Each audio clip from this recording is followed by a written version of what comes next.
But it's Christmas. Equima. Equima. Equima.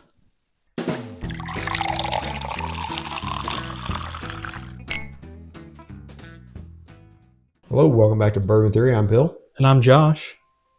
And today's the 6th day of Christmas. And on the 6th day of Christmas, my true love gave to me 6 geese a-laying. So we've got some Goose Island Stout. Bourbon County brand. Barrel-aged stout. And this is the first non-bourbon or whiskey that we have reviewed. Yes.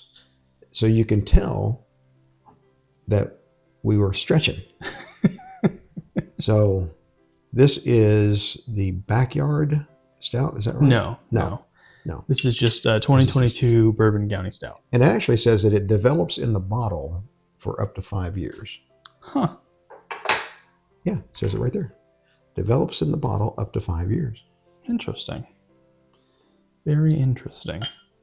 Now, you like dark beers. I do. I don't like beer in general.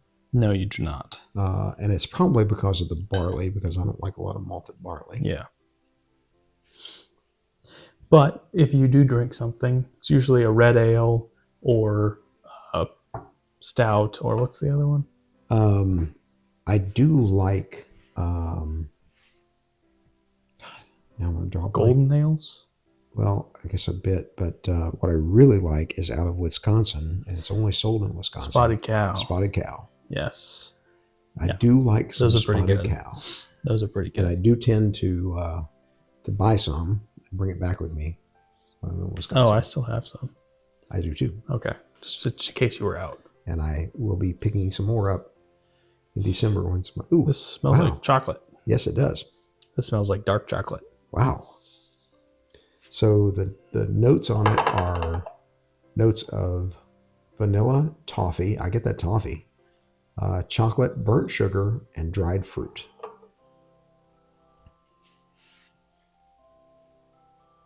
I don't know if it's just the power of suggestion, but chocolate's there. Toffee's there. Dried fruit's there. Like a dried apricot.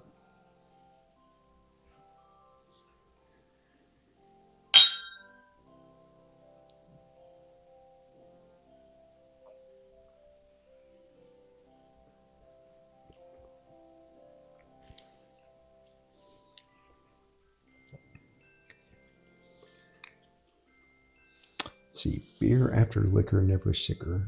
Never been sicker. Yeah. Liquor after beer, you're in the clear. I am going to preface anything I say about this with, I do not like stouts. This is probably the best stout I've ever had. Now, I do like stouts. And I will say that this is pretty good. But I would also say that after drinking 6, because we had a warm-up pour. Yes. Bourbons. That going to this takes a bit of adjustment. The nose on this is phenomenal. Yeah. And the nose to the palate really does transfer pretty well. It does. I don't know what it is about the finish, the aftertaste that I get on these stouts. I'm just not a huge fan. I don't exactly know why. Because like the flavors that I'm getting off of this are nice, pleasant, and good flavors. There's just something behind this that's not... If you think about this like a cider, because you like ciders somewhat. Yeah. Thought you did. Sour. I like sour beers a lot. So there's a certain sourness to this. Yeah. Yeah. I'm going to go back in here. I mean, the nose is just phenomenal. Now, and let me tell you too, it's kind of tough to spend $22 to $25 for one bottle of beer. Yeah. Like a 6-pack is a nice bottle of bourbon. Yeah. It's growing on me a little bit. But this is one where you're going to sit and you are going to drink this, and this is the only thing you're going to drink. Yeah. I'm going to look at the ABV on this, or just see if Probably decently high for a beer. I would expect it to be 14 11, I was going plus. to say 11, 12, something like that. It's got to be on there somewhere. You would expect. The volume is 1 pint, 0.9 ounces. I'll talk about 14.3. So it's like wine. Wine's about 14 and a half. Give her a little twirl. It's reasonably thick. Oh, for a beer. I mean, really? I mean, on the glass is what I was talking about. It's thick. It sits really thick on my tongue when I'm sipping it.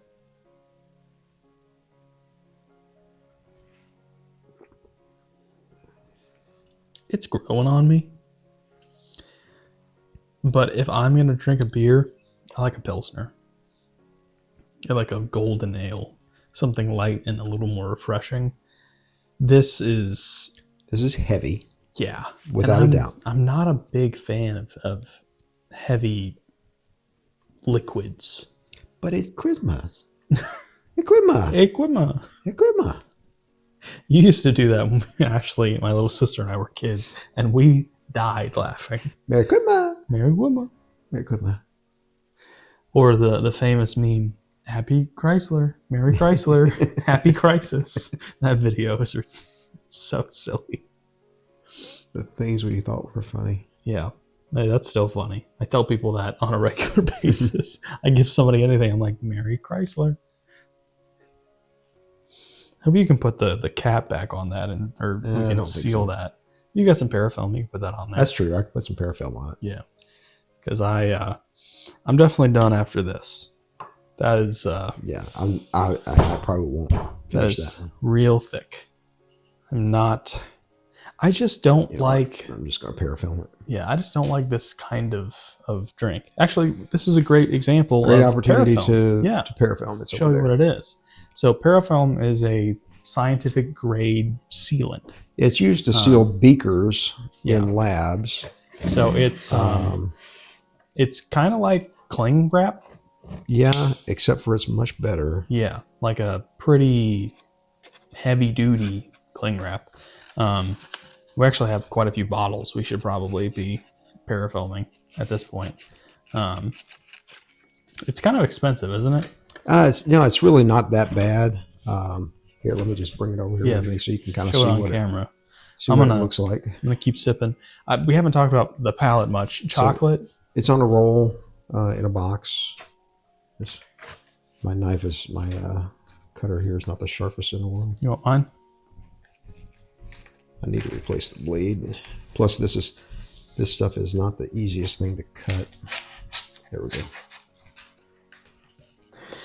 So the palate on this Goose Island, chocolate. The dried fruit for me is really coming through as an apricot, however you personally say that. What were the other notes? Because I'm having trouble. It's up on the neck. On the neck here. That toffee note. Toffee's, it's almost less of a toffee and more of a coffee. I definitely got the toffee piece of it. And there's a coffee that comes through there as well. Yeah. I'm getting like this is like a mocha.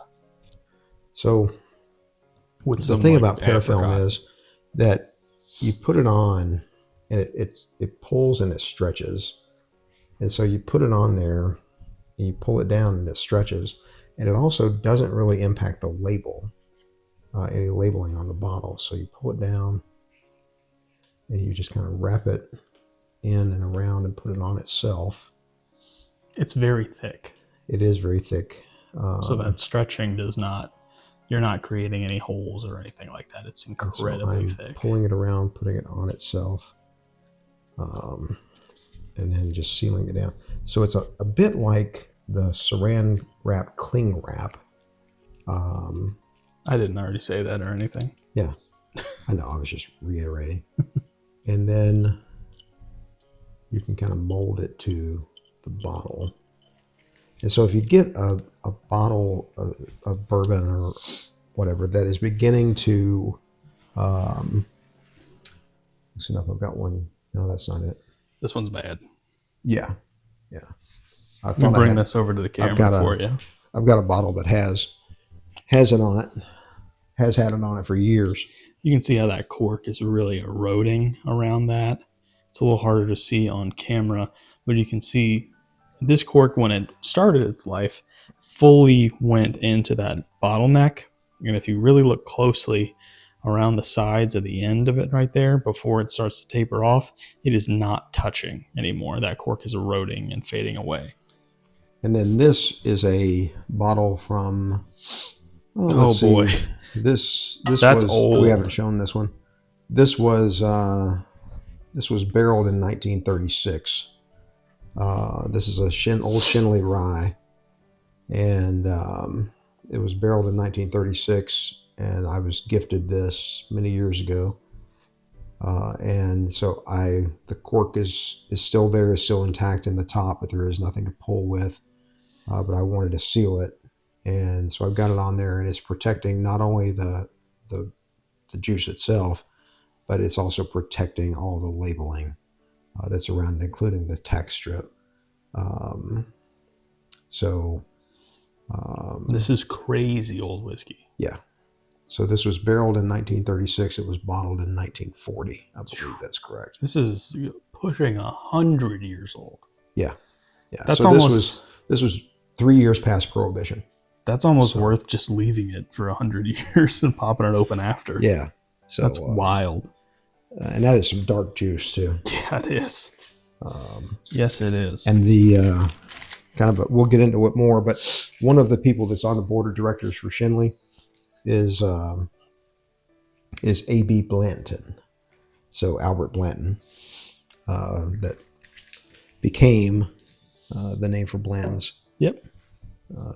Anyway, that's what parafilm is. So that will sit back in the fridge. And you can buy this on Amazon. Yep. We do not make any money from it. Nope. But that'll sit in the fridge, and the next time you open it, it'll be just as fresh as when we just popped it right now. At least we hope so. Yeah. So, but as far as stouts go, that's pretty good. Yeah. I think it is. Yeah. It's definitely something I would only enjoy in a small tasting like this. It's really sweet. Like, it is very sweet. And we've got a few more of them. There is one at Josh's. Yeah, there's a Bananas Foster one, and I love Bananas Foster. He's looking forward to trying that one. I'll try that eventually, and hopefully it's more of a fruit sweetness than a thick, like desserty style sweetness. So if you like beers, you like stouts, put it in the comments. Again, we were struggling looking for things for our Days of Christmas here. Videos, and so this one came to mind. The Goose Island came to mind, and we were able to pick up a few of them. So we did, and like I said, like Josh said, I do enjoy a stout on occasion. Pretty far and in between for me to do it, but I do, and so this was a good opportunity. I can't. It's probably over in China Grove the last time that I had one. Yeah. Or maybe in Wisconsin somewhere where I was. We're the beer capital of the world right there. Well, maybe not world. The bar capital of the world. So, but anyway, and the day we're filming this video, by the way, happy birthday, Brother Rick. Happy birthday, Uncle Rick. And so we'll call that out. And anyway, so I don't know if I can close out with my normal. And then we'll close here. Well, you know what? This is bourbon barrel aged. So true. So like good bourbon, maybe stouts get better with time in a bourbon barrel. Yeah. That's the best I could come up with.